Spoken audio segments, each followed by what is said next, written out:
further ado, please welcome the one and only Toni Basil.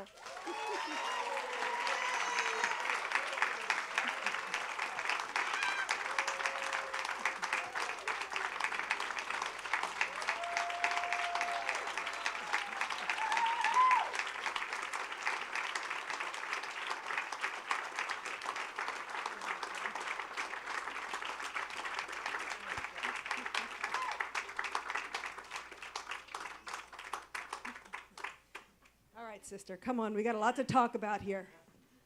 Well, I see my career before my eyes. I know this. I mean, my career from the 60s, Slim the Robot from the original Lockers, the 70s, the 80s. I know that we have, everybody's from the 80s. I'm dressed with my 80s wardrobe on. That's not Gina, is it? No. Okay. Oh, I know. Come Okay. back. No. Come on. Wait. The 80s, we got the 90s, we got the 2000s. Well, why don't we have them just talk? Because everybody wants to hear from you. Okay. Antonia Christina Basilata. Okay. So I guess the only place to start is at the very beginning, and that is the fact that you were literally born kind of into show business with your parents and your aunts. Yes, and when I start to talk about them and my life from 1943, the year I was born, till I started to stand on the side of the stage watching my father direct an orchestra, through the 60s. Through 61, when I graduated high school. How many shows did I just see at the Chicago Theater? Okay, we figured out that over the years when she was watching her father at the Chicago Theater and Vegas, over 1,000 shows of the biggest names in the world. Yeah. Josephine Baker. Pearl Bailey. Little Sammy Davis Jr. in the Will Maston Trio before he was Sammy Davis Jr. Just every weekend, I would go, I'm going to tear up, go to the theater and stand in the wings. And what I can say is that, you know, sometimes you have experiences and then 10, 12 years later, 40 years later, you go, God, I didn't realize that was so fabulous, but I did. As a child, I knew it was special. My mother and I would walk down that alley to the Chicago Theater stage door, and all of those autograph seekers would be standing outside the stage door, and they would part for us like Moses. And I would have my gloves and my hat on, because they dressed me. And I would walk through, and down to the right was the stage manager. Up to the left, the stairs went to the stars' dressing room, and then my dad's dressing room was on the next floor. But straight forward was that door to the stage.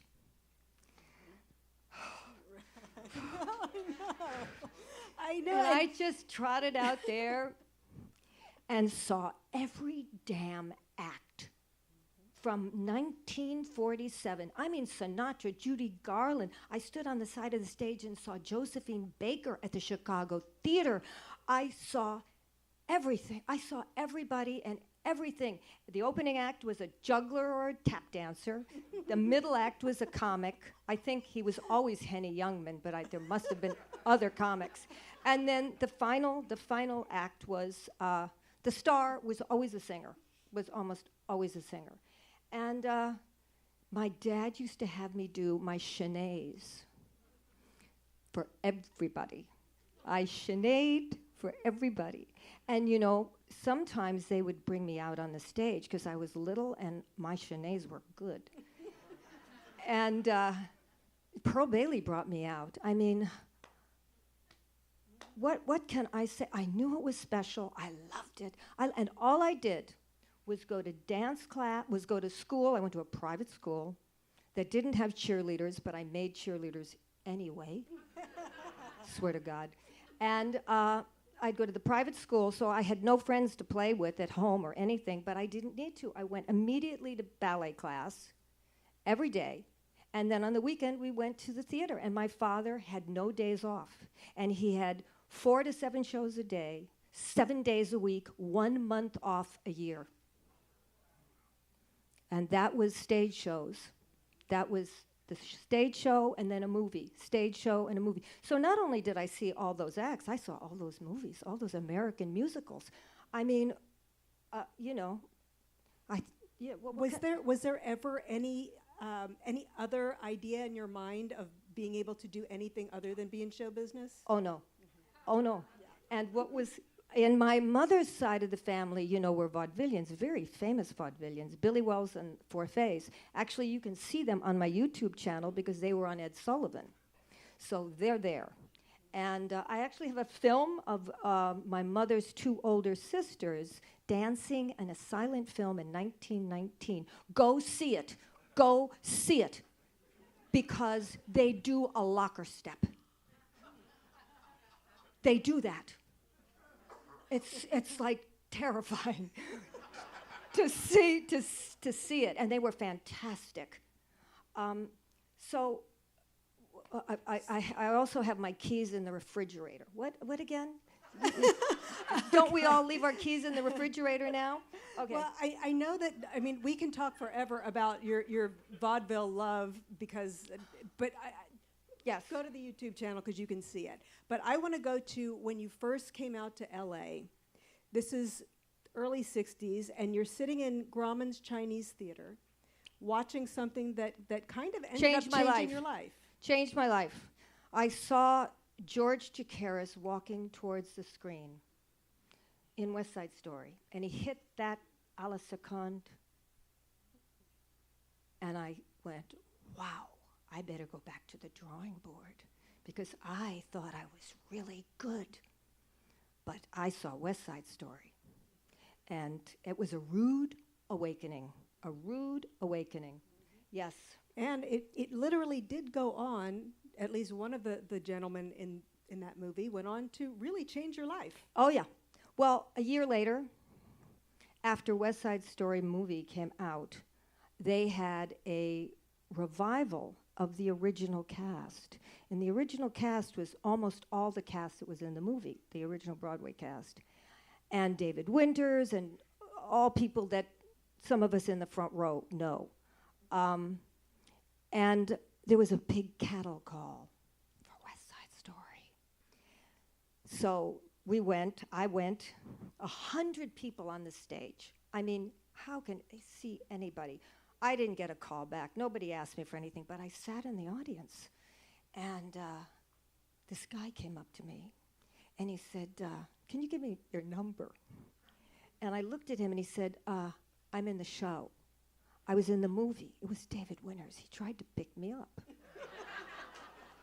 So I thought, yeah, you're in the movie? Okay, you're in this. So I gave him my number. 3 weeks later, I'm in the bathtub.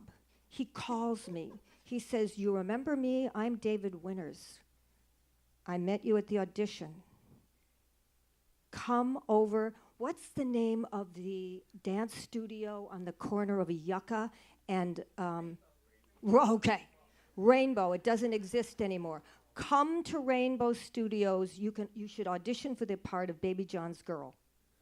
I went, I auditioned, and I got it. My life is serendipity. So I go to the rehearsal, the first rehearsal, and I see all these people from West Side Story that I recognize, except for this little blonde sitting in the corner, sitting on the floor, smoking. I walked over to her, and she said, I just got this. And I said, why are you smoking? And she said, because I want to look older. It was Terry Garr. And she has been my closest and dearest friend ever since. So Terry, David, and I hung out. He started teaching at at Coronet Theater, one of the greatest classes ever. Did you go to that class, Anita Mann? We all did. And not only did we, but many movie stars did. I mean, it was unbelievable. He brought in a live drum set. We had a drummer. We had everything. And, of course, it was initiation by fire with Terry and I dancing on the stage with these people. I mean, it really pulls your bootstraps your bootstraps up. In the same way, when you dance with the Lockers, it pulls your bootstraps up. So, you always had to rally to the cause. And David, that class became so famous that Anne Margaret came, she saw it, and we started to get jobs. And that's how we got the Viva Las Vegas, all these shows, the Tammy Show. The story of Viva Las, yes, which changed my life. But we were doing Viva Las Vegas. For some reason, we didn't have a way over to the Coronet. Elvis said, "I'll take you." So we went in his Rolls Royce. He had a driver, and he dropped us off. We went up. We started.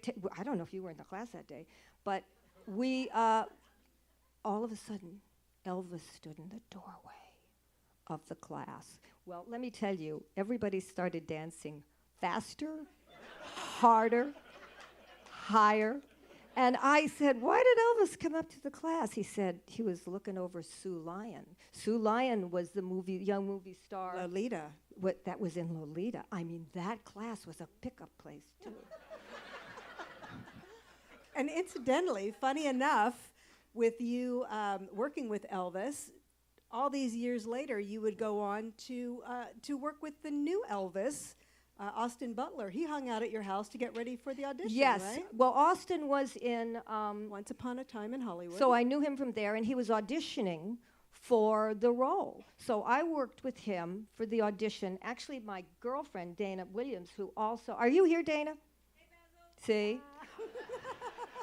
She worked with Austin after he got the part in New York because he was in lockdown. Remember, it took them so long to shoot that movie. And before he went to Australia.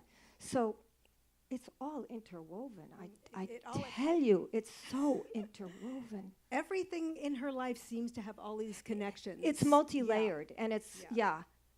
But the interesting thing with the Tammy Show and working with David is that was the first time that you ever saw James Brown. Yeah. And that changed your life big time. Oh, my God. So it's rehearsal. And we're all in the green room. And when I say we're all, I'm talking about the Supremes. I'm talking about the Stones. I'm talking about that green room. And we're all looking at the camera and James Brown. I'm like trying to figure out what's he doing? What's he doing? So I started to count the. I knew he was doing something from the mashed potatoes, but he took the mashed potatoes to a place that none of us will ever be able to take. And I remember running to the bathroom, getting up and leaving because I didn't want to stand up in front of all these people and try to imitate his steps. So I went to the bathroom to a full-length mirror, and I tried to count it, and I went back. And the next film that I did was Village of the Giants, and you'll see from Pajama Party and the David Winters jazz dancing to Village of the Giants, I was desperately trying to do James Brown steps and the splits and everything. It changed my life. You know, all these little moments of like, you think you're a good dancer. You know, you go to class every day. I mean, Terry and I went to 11:30 ballet class, 7 o'clock acting class, 11 o'clock the trip, or, you know, one of the clubs. And you know, we did it because we loved it. And you think you're good, and then you go, boom. You know, God set you straight, and you go back to the drawing board. Mm-hmm. And what I love about Toni is you'll see kind of throughout her life, you have all these different incarnations that you go through. So also in the 60s, so we have the go-go beach stuff. Then we move into more of the James Brown funk. You're in that movie. You were in the. Anita was in the opening movie, and so was Doc Clark. Doc Clark, you were in that too. Did you recognize yourself? Okay. But now, still in the 60s, we were on our second incarnation. Then we go into our third one, which was with the Topanga artsy scene that you were hanging out with. I forgot. Okay, so this is... That's because there was a lot of marijuana. I'm gonna throw a couple names out there that we're hanging out in this little group with Toni. We've got Dennis Hopper. We have Peter Fonda. We have Dean Stockwell, who she was dating at the time. Who I Jack Nicholson. lived with for 13 years. Mm-hmm. He was quite hot at that time, too. Better be. I looked at those pictures. Yeah. But you were in this really artsy group of guys who were, you always seem to be the only girl in the group of guys. It's not a bad gig.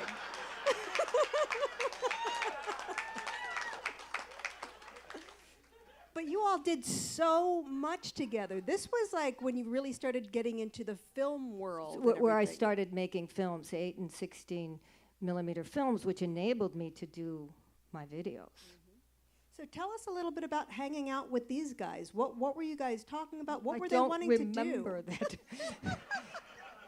Well, actually, they were always painting, and I was still driving from Topanga to dancing class. Mm-hmm. That was a drive.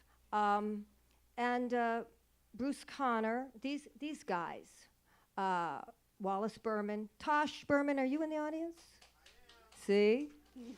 His dad, they were all young artists in the 60s. Thank God they gave me their artwork.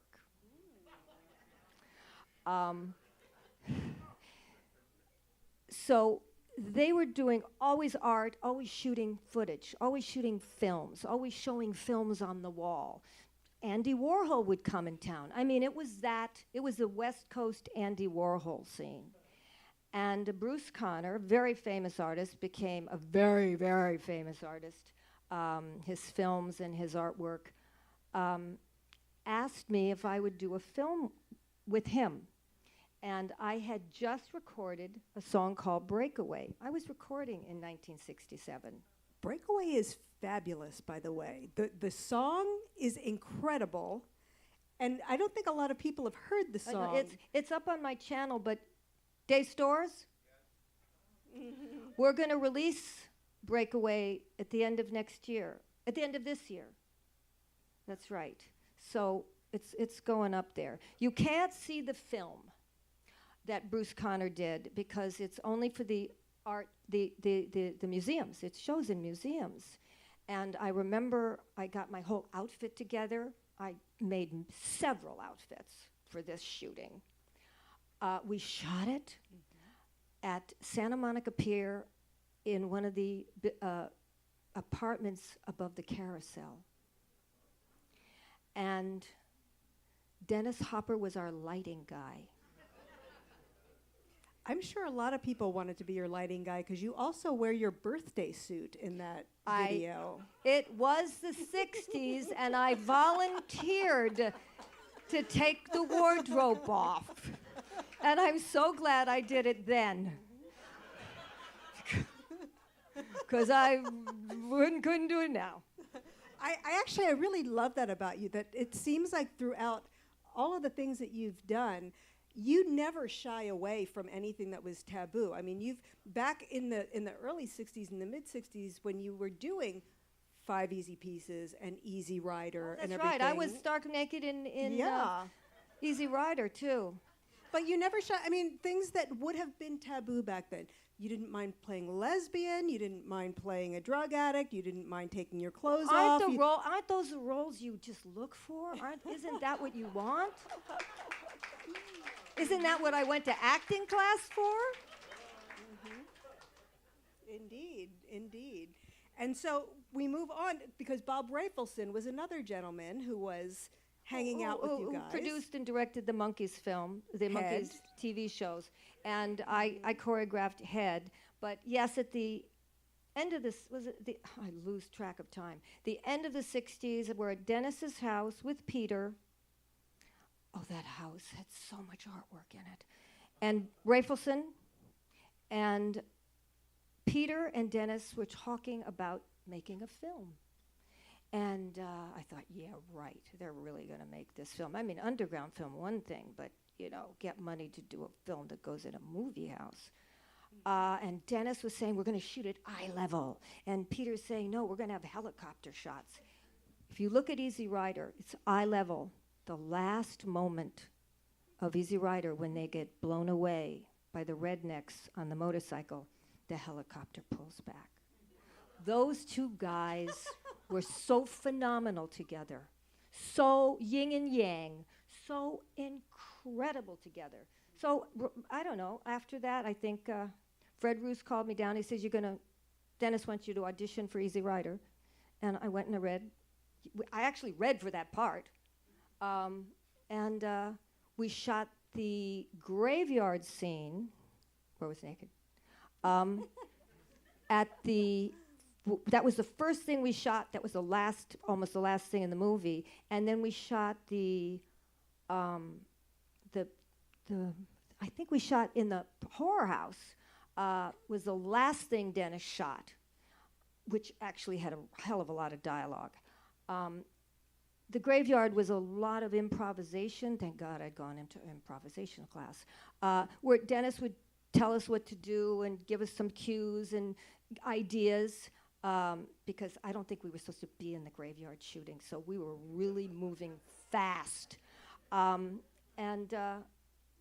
remember sitting on Peter's lap, and I saw Karen Black sitting on Dennis's lap. And you could tell she was maybe one of the greatest American actresses of our time. And I thought, Basil, you better get your shit together, because this girl is unbelievable. It's like the James Brown straightens you out, like the George Karras straightens you out. And you're able to, rise to the occasion if you're prepared.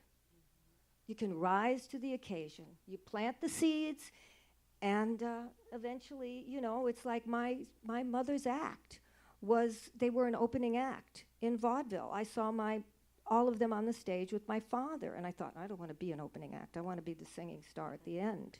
Well, let me tell you, we'll get to it, but I was so happy that the Lockers were an opening act for Frank Sinatra at Carnegie Hall. You have no idea. No idea. Well, let's segue into the Lockers. I mean, that's the perfect intro there. Slim, will you please stand up? Hey, baby. Slim the Robot in the house.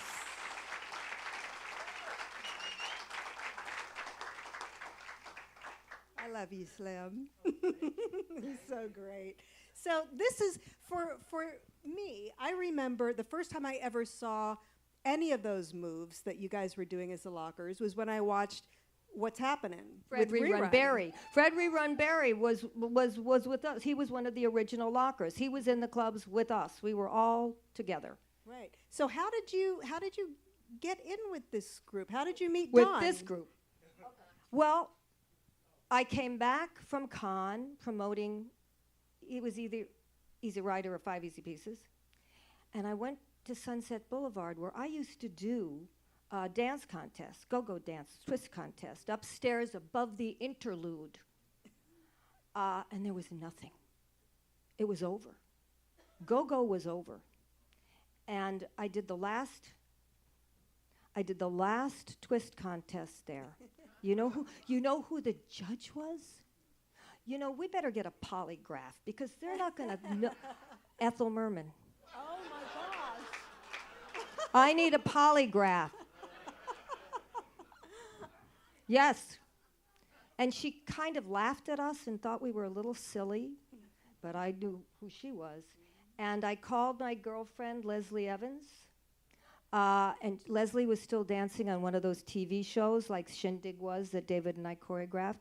And I said, you better find me some dancers that are up to date, because I loved street. Wasn't called street yet, but I loved it. And she found me Lamont Peterson, who there was no such thing as street classes. If you can imagine, she grabbed this guy and said, this, my friend wants street dance classes. So eventually he called me, and we did some classes on Pico in some theater in a dressing room. And he's maybe the second class, he said, he was gay. Lamont Peterson became a very famous dancer on Soul Train. And he taught me the bump and freezes just before whacking. And he said, you know, there's this guy, Don Campbell. He's creating a new dance. This is 70, a year before Soul Train, 71. And he said, I'm gay, Don's straight, we don't go to the same clubs. So he said, but I think you'd like to find, you know, so Lamont started taking me to clubs down south that I had never experienced once again.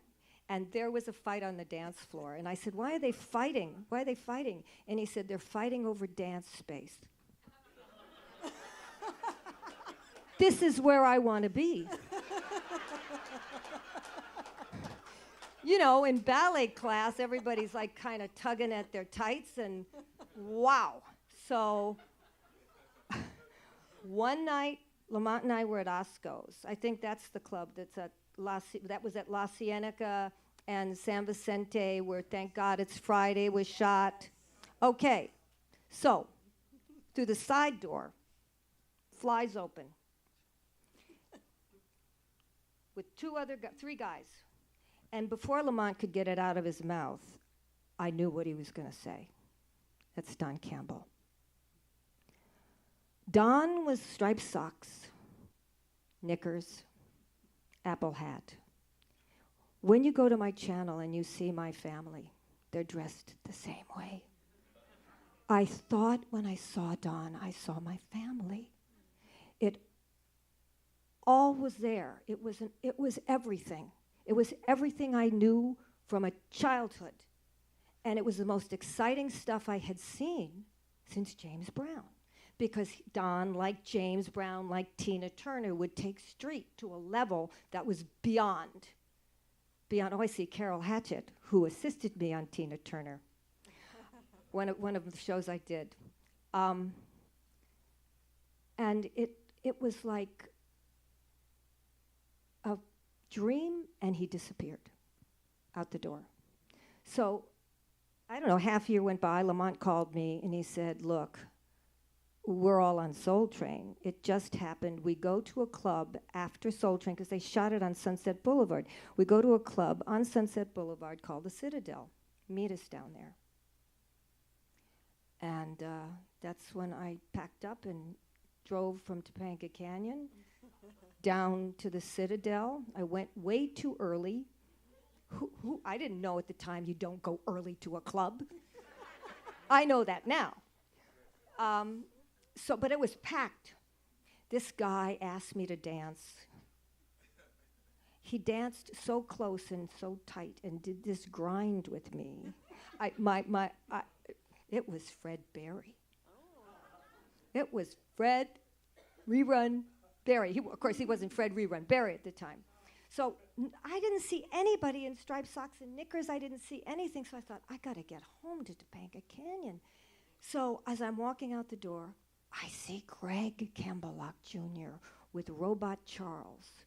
And the music was so loud. And I said, are you going to be here next week? 'Cause I knew it wasn't Don. Are you going to be here next week? Yeah. He talked like that. Yeah, we're going to be here next week. So as I'm at that door to the Citadel, I'm leaving, and I see Don coming towards me. And I said, oh, my God. I ran up to him. I'm such a fan. And he, looked at me like I was out of my mind because I was dressed in very vintage clothes, because that was popular in England. And I had just gotten back from England. And I know he thought, she's in secondhand clothes. You know, I mean, everybody was in striped socks, knickers, or bell bottoms, or platforms, or that. And I went back the next week. And history started to be made. Everybody became so popular on Soul Train. Don had a song called The Campbell Lock. The production wasn't so great, but man, if you saw Don standing in front of the mic, locking, singing, yeah, Campbell Lock, yeah, Campbell Lock. That was the lyrics. It was jaw-dropping. So I took a little film of him at Grand Hotel. It's on the film I Am Don Campbell. The back end of I Am Don Campbell has that vintage footage. And I took it over to Dick Clark Production about this guy, because you couldn't shoot, put sound, you couldn't do that. So I brought this footage. And Dick let me put that song on Radar Record. It didn't do anything. It kind of got medium. If Don could have performed it, it would have been different. But Dick wasn't so crazy about the song. So, okay, half a year later, I get a call. Remember that guy that you brought us the footage of? Yeah. Are there more of him? By that time, there were. By that time, there were. There was Fluky, there was Greg, there was Slim, there was, Shabadoo. And he said, we're doing the Roberta Flack special. And we wanted the Alvin Ailey dancers, but we're having a union problem. Are your guys in the union? They hardly spoke to each other. They were always just in clubs trying to one-up. And I said, no. And he said, good, they can do Taft-Hartley. Get me some girls, get me guys, get me white people. I thought, white people. You know who we got? Denny Terrio. That was the beginning of Denny Terrio's career. And I put an ad in the Variety. Yeah? In Variety. The Campbell Lock Dancers. I called it the Campbell Lock Dancers. Okay? Choreography by Toni Basil. Roberta Flack special. Fred Lawrence. Agent with, it became ICM. It was CMA at the time. It was before it merged. And he was in Florida, but he was part of that. And he called me. He said, I'm coming out. I'll be an agent out there now. And I'm very interested in the group, because he used to book clubs. So he understood kind of like a dance act. And he became our agent. He became our agent. And then we changed. Throw out a couple of the places that you played, because it's pretty impressive. Oh, I mean, well, for one, we did a couple of shows, TV shows as the Campbell Lock Dancers. And the guy that wrote the song with Don decided to sue us, so for a lot of money. And so we got a lawyer, and we changed the name to the Lockers. And that was that. Nobody was going to sue us. Nobody was going to stop us. And we did Carol Burnett, Johnny Carson twice, Saturday Night Live, the second Saturday Night Live. We opened up for Sinatra at Carnegie Hall and toured with him. The same year we opened up for the Ohio Players and the Funkadelics at Radio City Music Hall. So we had this huge audience. We did Vegas, we did Tahoe, we did Reno, we did MGM Grand, we opened up for Bill Cosby. I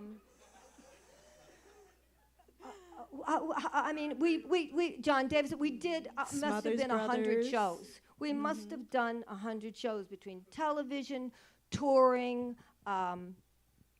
was unbelievable. Well, and we were flying by the seat of our pants. We had no idea. Let me ask the audience, who remembers the SNL performance of the Lockers and classical ballet dancers, right? I remember that from when I was a child, and I was just like, what is this? Well, that was when we had to take it one step further. That's when we had to prove to an audience it's not, we proved we were art form, and we were, we were worthy of getting paid. But the next step was, you know, the guys dance to classical music next to ballerinas.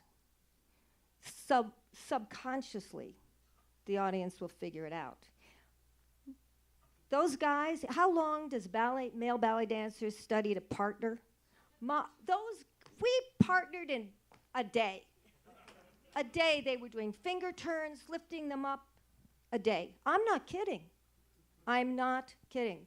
So that was the Saturday Night Live piece, but it wasn't until, that was the 70s. It wasn't until the 80s that I got to recreate that number with two of the Lockers and Poppin' Pete and Boogaloo Sam. So I merged locking and Boogaloo with it, and it was nominated for an Emmy.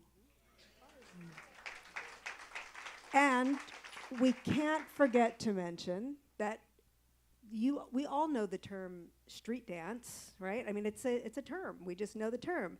It wasn't a term before this one did an interview in, it was Soul Publication, February 18th, 1974. She coined the phrase street dance. I approve. I have the magazine. I think Fred Berry was on the cover of it with another famous football star. I can't remember who it was. And it said, and Fred was in this funny position, and it said, "Who is this guy and what's he doing?" Huh?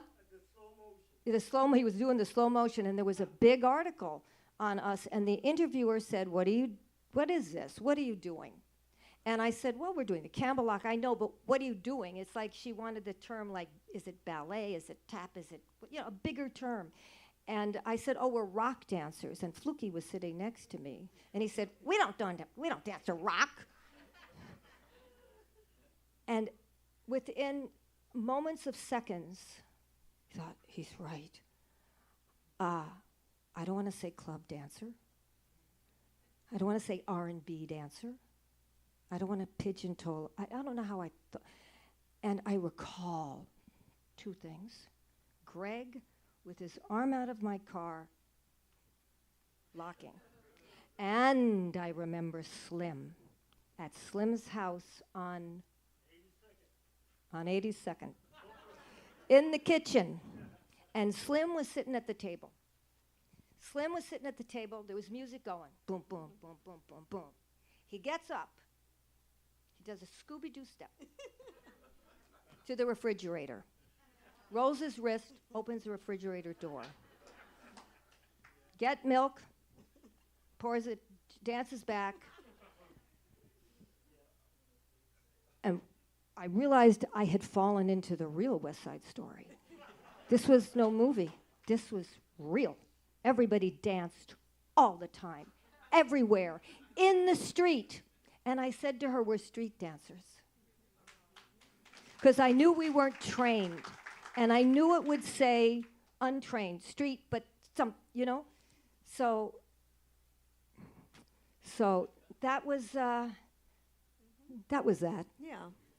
And of course, while you're doing all of this with the Lockers, a skinny cutie comes along from England, and you start choreographing for David Bowie. How did this happen? Yes, simultaneously with touring with the Lockers and doing the Lockers. I remember I was in New York with Bowie, and I flew back to do Disneyland with us. Yeah. I was doing Bowie, and then I was doing Bet, and then I got a call from Tina. This was all throughout the Lockers. Bowie had Fred Lawrence as a manager, as an agent, who was our agent. So I got flown over to England. You want to go over to England and meet David Bowie, who's doing Aladdin Sane? Oh, yeah. So I went over, I met him. He was lying in bed. He's in bed. We talked about street. We talked about performance art. He was a mime. And he said, I want you to go over and see a show that's just happening. It was the Rocky Horror Show with Tim Curry in it. I saw that at the West End. He sent me to that. So I saw that because he wanted to school me. So that I had a bigger vision. And okay. And then I flew back to LA. I got a call from Fred Lawrence. He said, David wants to see you in New York. He wants you to choreograph his opening number. And I said, make it a decent contract because I'm going to choreograph that show. And I met David in a hotel room. I wore Pachuco pants because I knew I had to dress for the occasion. I brought some drawings, Man Ray drawings, Magritte drawings, to show him. And one of the drawings had buildings with a woman laying across the building. And I walk in, and in his hotel room is his little set, which is all buildings. And I said, this can be your opening number. We can do this with you in silhouette. You come towards and away from this, what they called at the time, barn door, which was a bright light, which made you big and small. And you can be this giant silhouette on these buildings. And he said, oh, okay. And then he started to talk to me about these dogs, Diamond Dogs tour. Because that was the name of the tour, wasn't it? Yeah. Yes. And he said, well, I talked to another choreographer about this number, because I guess he was maybe going to have several choreographers do different numbers. And he said, but he didn't think it was a good idea because David wanted to put his backup singers on leashes. And I guess the choreographer went to a place of bondage. I didn't. I saw his set, and there was a second story on the set, like a big bridge on top of the buildings. And I saw him throw the leashes down to the dogs, and these geometric patterns happened with because I saw him away from the dogs, and I saw the dogs, wreaking havoc down. And as we lowered towards the end of the number, the bridge, he got off the bridge, and the dogs wrapped him up. They put him in bondage. So he fell to his knees. And I said, we can do this. And he called to Coco, who was his longtime assistant, and said, Coco, the dogs are back in. And I'm going to push you along a little faster now because there are a couple things that we want to get in here before we have to wrap it up and get to audience questions. Okay. But we have to talk about the fact that you got a phone call. Oh. You got a phone call. That was an amazing phone call from someone. I got a phone call. I thought it was Gina Troconis, or somebody who knew Tina. Maybe it was a Maria Turner. And I got a phone call. I was still living in Topanga Canyon, still with the Lockers, still had done Bowie. And she said, Tina's left Ike. She wants you to be her choreographer when she comes out of hiding. Okay. So that became that. So when she did you do the first tour, Carol, with Tina? The first one was the club tour. She wasn't, she just came out, she was doing club. So the number in, what's the name of the movie of her? What's Got Love Got to Do with It is Disco Inferno. And that's my choreography that Michael Peters knew because Michael Peters was one of the dancers on that tour, for that club. And I told her I didn't want any money for it. I never want any money for any of this. Stop saying that. You mean I'm not getting paid for this either.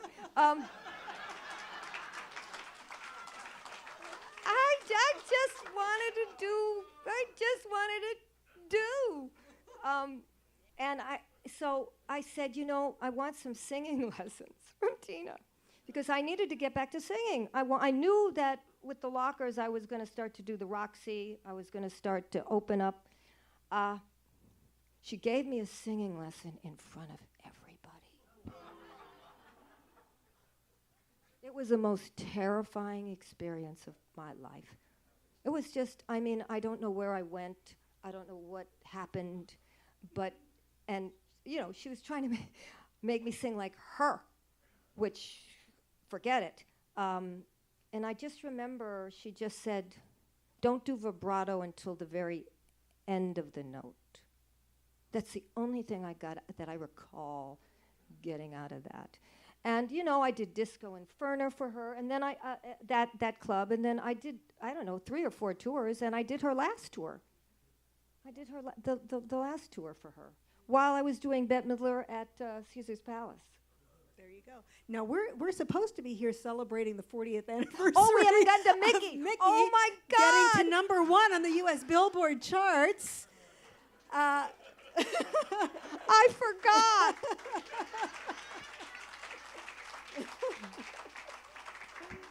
We have your original costume from Las Vegas High School. That you is, wore. that's the costume I wore on the video. Yeah.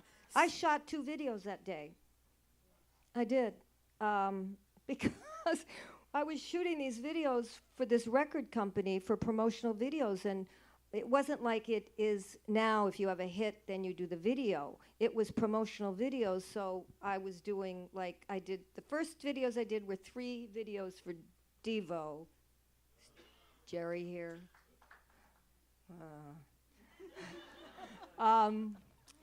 Who I heard about and met through David Bowie and Iggy Pop. That's how I met them, through those guys. And I did 3 Devo videos, shot Pink Poodles, used electric boogaloos, used the electric boogaloos. I had the Poodles on point, and I did a song called Be Stiff where I used Tinker Toy, one of the original whackers. And these films went over so well at Midem, which is where at that time they promoted music, that they came back and they gave me another contract and gave me more money to do 5 more videos, 5 more songs. So my idea, I was trying to think of songs and stuff and things to do, and I swear, I always remembered that the cheerleader chants were so phenomenal in the basketball courts. And I also remember us on a wooden floor, the lockers going, ba, ba, good time, boot, doing stomping, and Greg was scatting. And I would, once again, it was reverberating, and this is a record, but it was before there was, rap.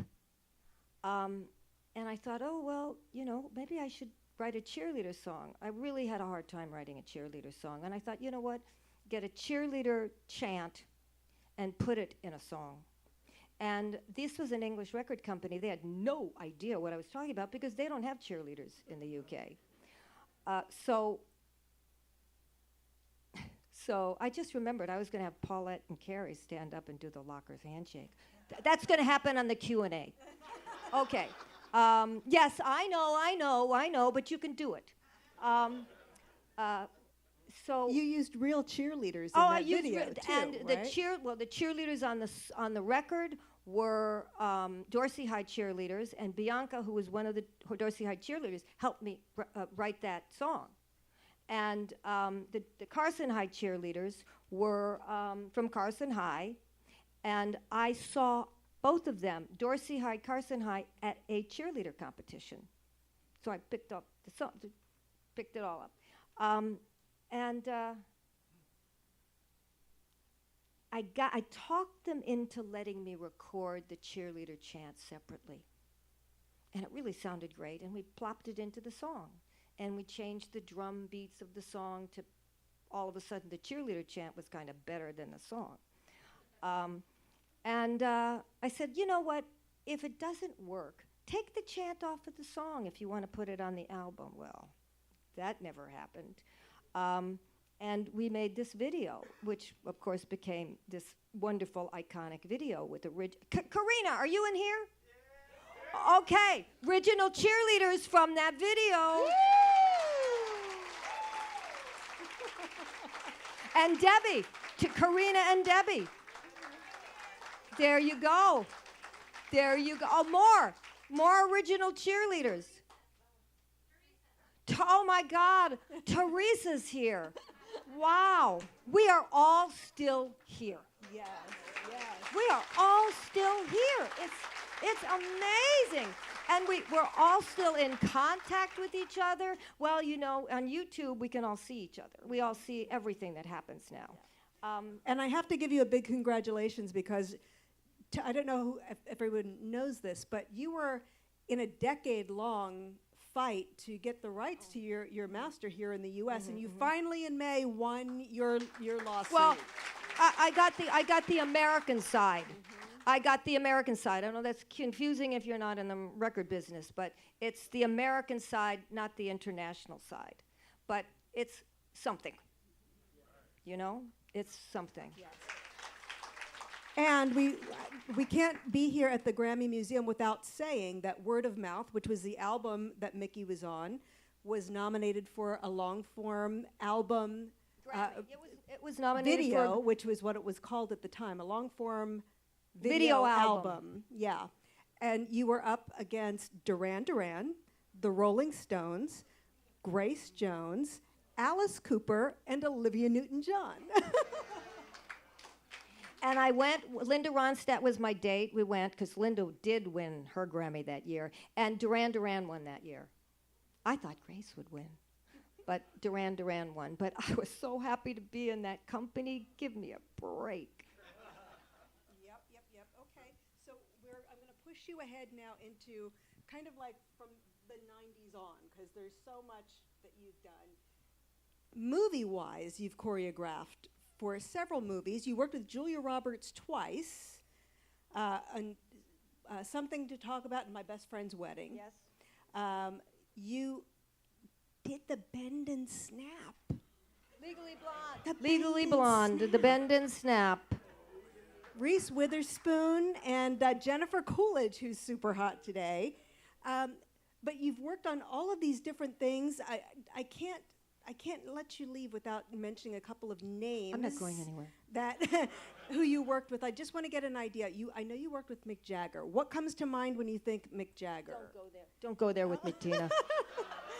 We want her to go there, don't we? That's the book and the documentary. Mick and I met on the Tammy Show, and I worked with Mick on his video "God Gave Me Everything." 30 years later. Did you have an affair with Mick? It's later. I want to ask. Later. You've never answered this question for me, and I want to know. It's for the book. Oh, I have such phenomenal stories. The Rolling Stones, I was in a car with the Rolling Stones, and we were going up to Jack Nietzsche's house, and I had a DeSoto, the old DeSoto with the thing. And the DeSoto stalled, and there's the Rolling Stones. Who knew? They were pushing the car up. But did you? So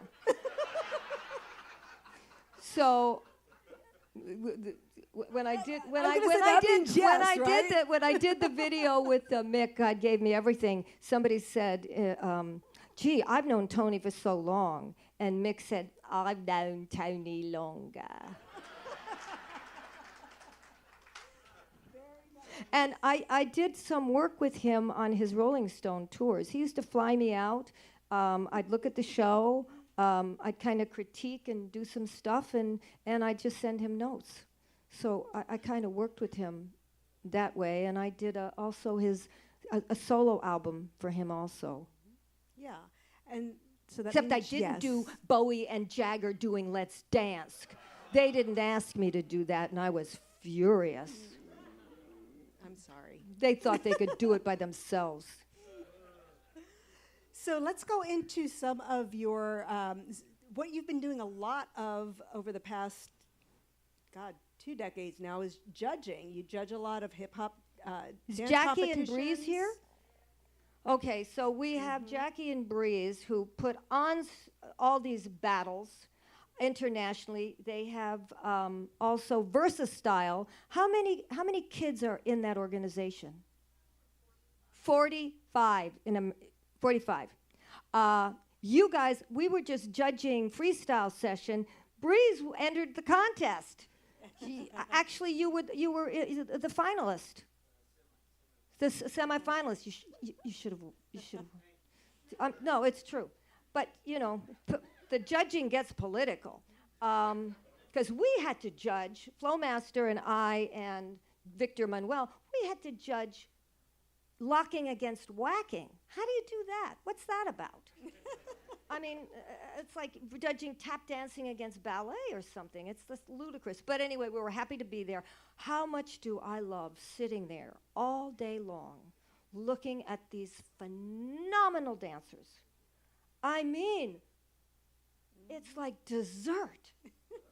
It's so incredible to be part of this community that is, people don't realize, we are the best kept secret in the world, except Juste Debout, which got closed down for because of COVID. 14,000 kids in the audience for the final. 14,000 in the audience. Freestyle Session had 2,000 kids coming through. Amsterdam, where I get to go, has 5,000. Karen and Howard Swartz are here, Hip Hop International. That, how many kids do you have? How many kids do you have? Around the world. 100,000. She's not kidding. And the finals, how many people do you have? This is huge hip hop groups, like 22 in a hip hop group, and little kids and adults. It's beyond belief. How many kids do you have at your final? About between 4,000 and 5,000, but coming from 55 countries. 4,000 and 5,000 From 55 countries. You don't think I'm having a good time? And that is what made you the perfect recipient. That's right. In 2008, she won the Lifetime... I didn't win it. They awarded me. I'm sorry. She was awarded the Hip Hop... Living Legend of Hip Hop Award. Okay. Thank you, Howard. Thank you, Howard. Thank you, Howard. There you go. And is there anyone in this audience who has not seen that viral video of Toni dancing at the age of 76? There's two. Yeah, there's two. Which, by the way, next year, 80 years old. What? Shut up. Actually, one of the viral videos was shot by Christina Benedetti, who's here, who's a phenomenal dancer and choreographer of Illuminate, and she's not dancing tonight because she's got a knee brace on, like all of us have had in the past, knee braces on. There you go. Well, and I know you dance every day. You still dance every single day. In that studio, I make Christina come over. I make Slim come over. Come over and dance with me, because otherwise I dance in that vacuum. You know, I mean, I just dance in a studio all by myself, looking to be inspired, going to all the street dance competitions on YouTube, slowing them down and trying to bite those steps. There you go. Like I did with the James Brown, trying to bite those steps. So I'm going to ask one more thing, and then we're going to open up for some audience questions. But I have to ask you to tell us a little bit about working with Quentin Tarantino on Once Upon a Time in Hollywood. Don't bring me to tears again. Well, I mean, to be in the same room with Quentin and Leonardo?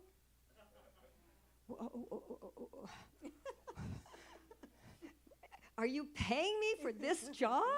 Aren't I paying you to be here? I mean, wow. And it was like going to Juilliard. It was like going to Juilliard, like, you know, standing on the side of the stage for 10 years. Juilliard could never teach me that.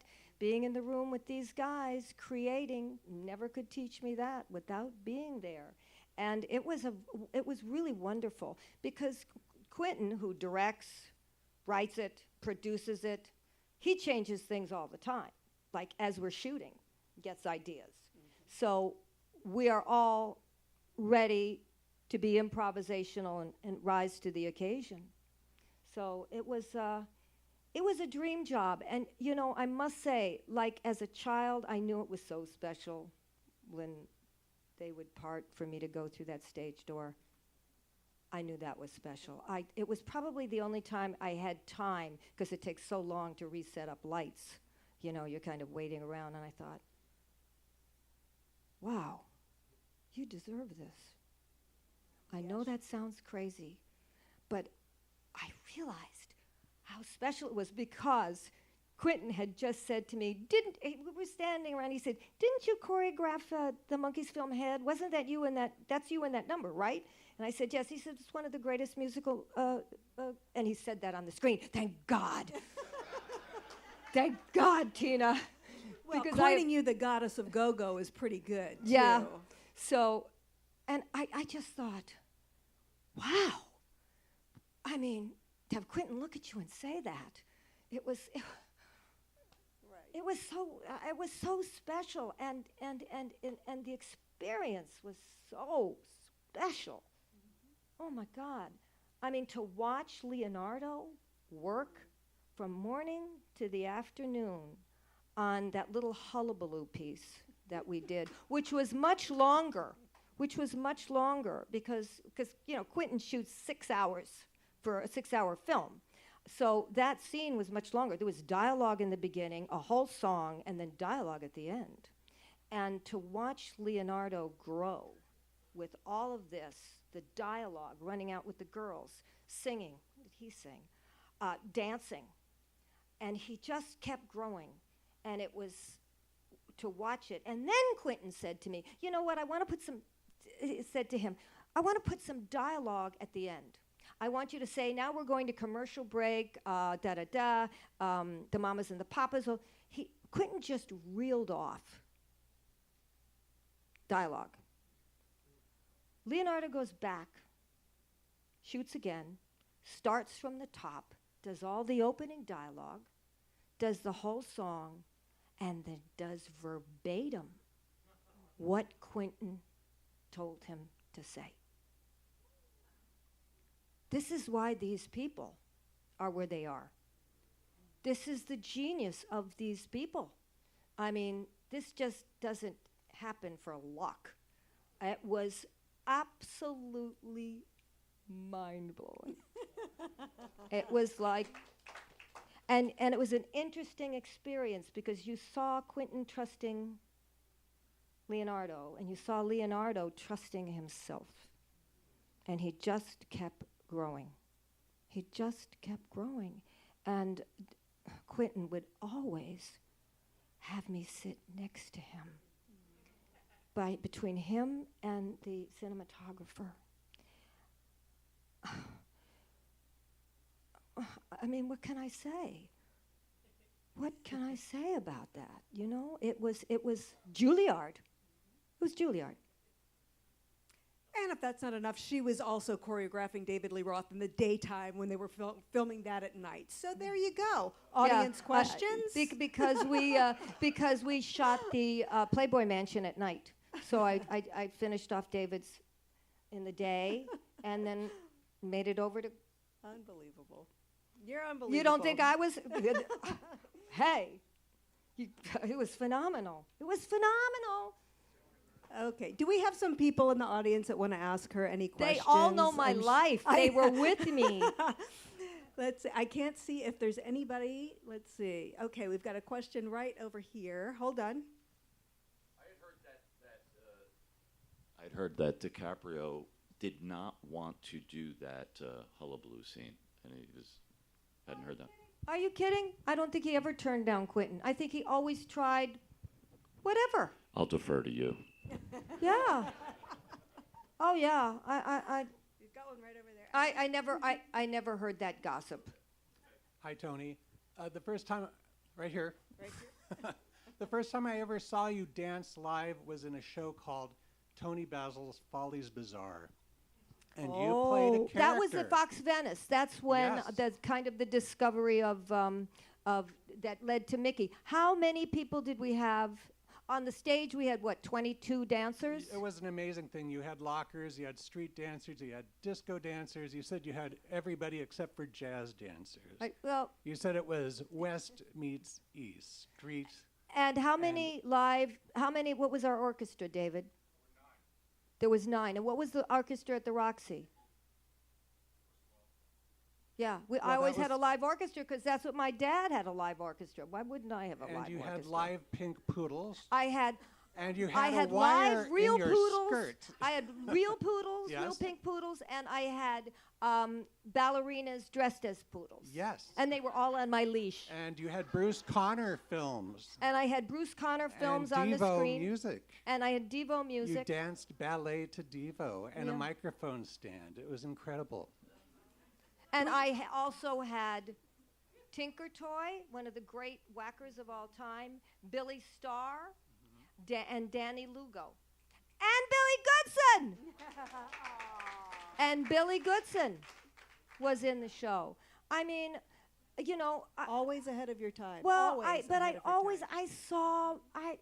on the side of the stage, I saw all these acts, and I saw these American musicals, and I saw Mitzi Gaynor, and I saw Fred Astaire, and I thought that's what we were supposed to do, And you had was Venetian bring blinds. everybody together. I just thought that's what we were supposed to do. You said Toni, you had Venetian You had blinds. Venetian blinds. I had Venetian That was the first blinds. time I ever saw you dance in Venetian blinds. Yeah, I put my legs through Venetian That's blinds. right. You know whose idea that was? Tinker Toys, because I had Venetian blinds. He said, put your legs through it. And we walked, and I sang with these Venetian blinds. And It was you can amazing. see all of these videos. I mean, she has every one of these videos. I have a It's lot. Yeah, I have a crazy. lot. I have a lot of stuff. A lot of stuff. Yeah. Okay. Did we have anybody Oh, I'm glad you else saw here? that show. Oh, we've got somebody. Oh, okay. Oh. Who's that? Oh, Diane, you're supposed to be down here. I had a space for you, Diane. I text you. I said, we've got a space for you. Oh, my God, one of the most iconic poppers in the world. Oh, Diane. Diane. Diane. Diane.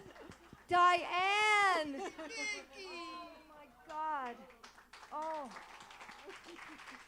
That's because you didn't read your Facebook. I sent it to you on Facebook. So many people be calling. I know you're popular. Okay, well, you're supposed to be down here. Huh? Do you remember I had her on our list?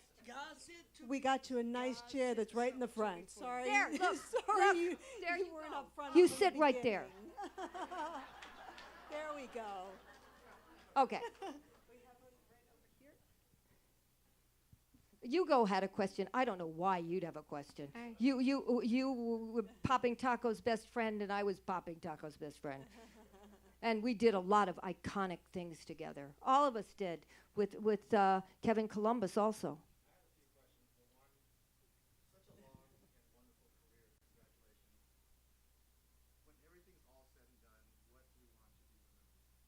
He said, now let me just Oh. repeat it because it wasn't on the mic. When everything is said and done, what do you want to be Yeah, remembered for? I think that I was eclectic and ahead of my time. That's what I think. And I definitely rose to the occasion. Hey Toni, it's Minnie. Nice to see you. Hi. Hey. It's Minnie. Hi. I just wanted to know, with the circles you were moving in for all of those decades, if there are any love affairs you are willing to tell us about. With all of the circles that you were running in throughout all those decades, are there any love affairs that you are willing to tell us about? I will in the book. And this whole front row, you know, this whole front row knows so many of them. We need a book and we need a documentary, right? A tell-all book and a documentary, yeah. I just want to say my A-list. With cover of Newsweek.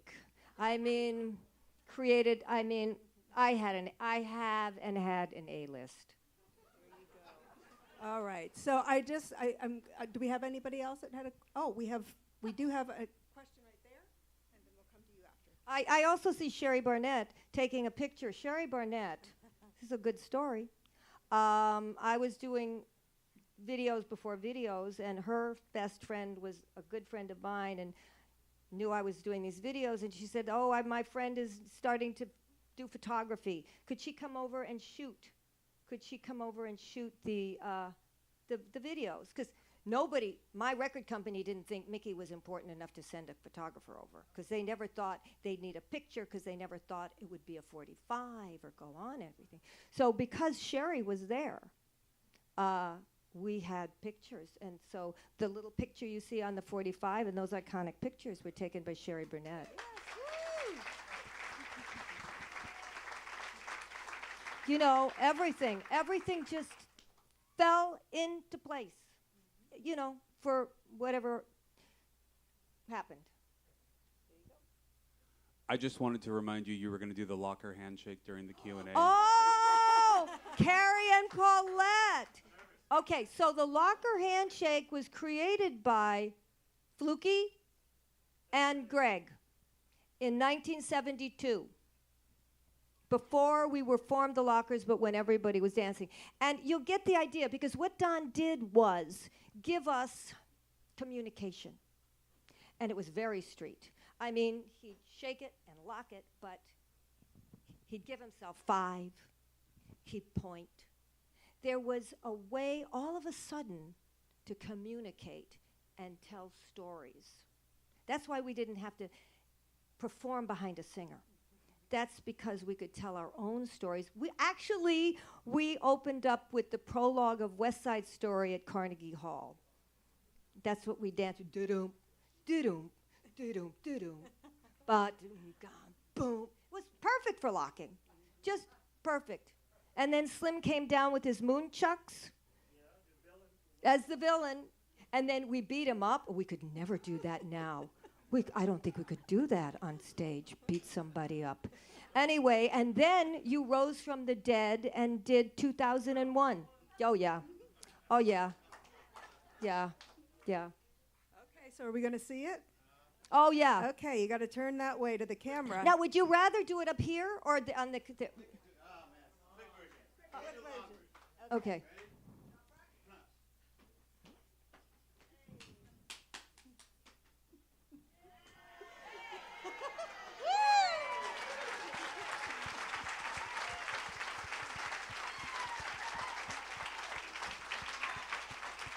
I mean, you can see it's communication. It's dance. It's dance that connects. It comes from inside. Dancing from the inside out, and it evolves. It just evolves like all street dance.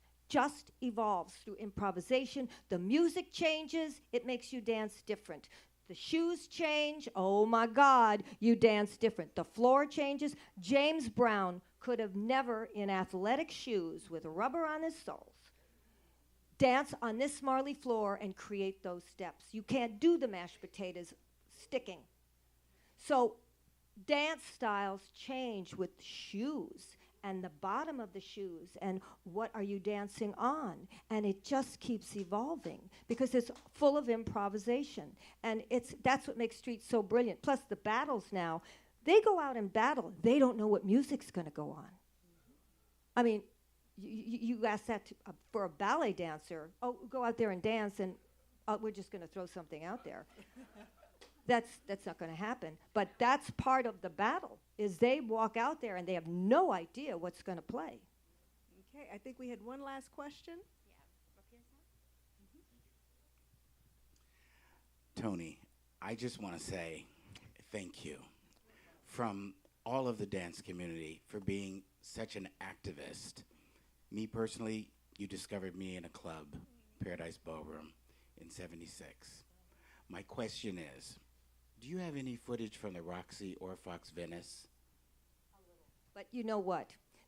Look, this is a time period where there's no phones that we could shoot. So I just have proscenium, dirty, dusty proscenium from VHSs that, you know, I don't know if you ever have tried to put a VHS in and it blurs and then something happens and then it blurs and then something happens.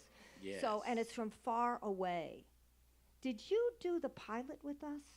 Did you do a pilot with us, with Andrew and Arthur? And you No. didn't? No. Okay, because that was a pilot that we just recently found. So I have a pilot of that. of that. But no, but you know what I have of Andrew was when we did the kitchen show. I have him dancing also, and I have him dancing when we did in '94 at Lamert Park. Kevin, you were in that. Wake up, Kevin. Kevin, you did the chair number. Remember? Shock in the House. You were in that too. They were all in. You were all in all the Smothers Brothers stuff. You guys. Well, I just want to echo what you just said in that you have discovered so many people. You have made so many contributions to pop culture. You've done so much for the world of dance, and you always give credit to those who are due. So I just want to say, I do not ever want to hear anyone ever refer to you as a one-hit wonder. I don't mind. Because I it's don't mind. Whoever baloney. thought I'd have a hit? I never thought I'd have a hit. Ladies and gentlemen, Toni Basil. Thank you. Thank you. Thank you. It's because of all of you. It's everybody. You know, one hand washes the other. One hand washes the other. You know, you said, I saw you in a club. I saw him in a club. I remember what everybody did. So then when it goes on stage, you're doing what you do. And I make it work for all of us. And then I learn what you do and imitate it.